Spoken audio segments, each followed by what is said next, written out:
'Madras కారన్' movie review చూసేదానికంటే ముందు, ఈ review గనక మీకు నచ్చితే వీడియోని లైక్ చేసి, ఛానెల్‌ని సబ్స్క్రైబ్ చేసుకొని, పక్కనున్న బెల్ ఐకాన్‌ని ఆల్‌లో పెట్టుకోండి.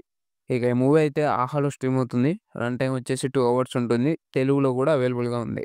ప్లాట్ లైన్ ఏంటంటే, ఇంకొన్ని గంటల్లో పెళ్లి చేసుకోబోతున్న మన హీరో ఒక ప్రెగ్నెంట్ లేడీని యాక్సిడెంట్ చేస్తాడు. ఇక ఆ యాక్సిడెంట్ తర్వాత ఏం జరిగింది అనేదే స్టోరీ లైన్. మూవీలో అయితే ఎటువంటి అడల్ట్ కంటెంట్ లేదు. ఫ్యామిలీతో కూడా చూడొచ్చు. ఇక ఓవరాల్‌గా మూవీ ఎలా అనిపించింది అంటే, ఏముందిలే ఇక పడుకో. అస్సలు బాలేదండి. ప్రెగ్నెంట్ లేడీ యాక్సిడెంట్ అనే కాన్సెప్ట్‌లోకి రివెంజ్ అనే కాన్సెప్ట్‌ని అక్కడ స్పేస్ లేదు. అయినా కూడా ఇరికిచ్చాడు. మొత్తం మూవీ ఫ్లాట్‌గా, స్లోగా వెళ్తా ఉంటది.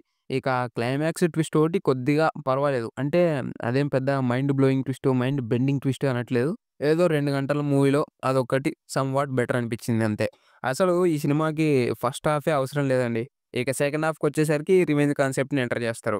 ఫస్ట్ హాఫ్‌లో ఏం జరిగిందిరా అంటే ఏం లేదక్కడ. పెళ్ళికి పట్టు చీరలు, కంచి పట్టు కొందామా, ధర్మవరం నుంచి తెప్పిద్దామా ఇలాంటివుంటాయి అన్ని మాటలన్నీ ఫస్ట్ హాఫ్ మొత్తం గూడా. ఇంకా సెకండ్ హాఫ్‌లో ప్రీ క్లైమాక్స్ ముందు నుంచి ఏదో ట్విస్ట్‌లు రివీల్ చేస్తున్నాం, ఏదో చిక్కుముడులన్నీ ఉప్పుతున్నాం అన్నట్లుగా బిల్డప్ ఇస్తారు. ఆ ట్విస్ట్‌లన్నీ గూడా ప్రెడిక్టబుల్‌గానే ఉంటాయి. ఆ ట్విస్ట్‌లన్నీ గూడా ప్రెడిక్టబుల్‌గానే ఉంటాయని వాళ్ళకి కూడా తెలుసు. అయినా సరే ఇక చూపిచ్చాలి గదా అన్నట్లు చూపిచ్చారు అంతే. పర్ఫార్మెన్సెస్ వైస్ అందరూ గూడా చేశారు. బీజీఎం అయితే ఏం బాలేదు.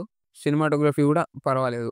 ఇక ఓవరాల్‌గా ఈ మూవీ రేటింగ్ వచ్చేసి ఇది నా వరకు మాత్రమే 1.5 ఔట్ ఆఫ్ 5. ఈ రివ్యూ గనుక మీకు నచ్చినట్లయితే వీడియోని లైక్ చేసి, ఛానెల్‌ని సబ్స్క్రైబ్ చేసుకొని, పక్కనున్న బెల్ ఐకాన్ ఆల్‌లో పెట్టుకోండి. Thank you all. Thank you so much.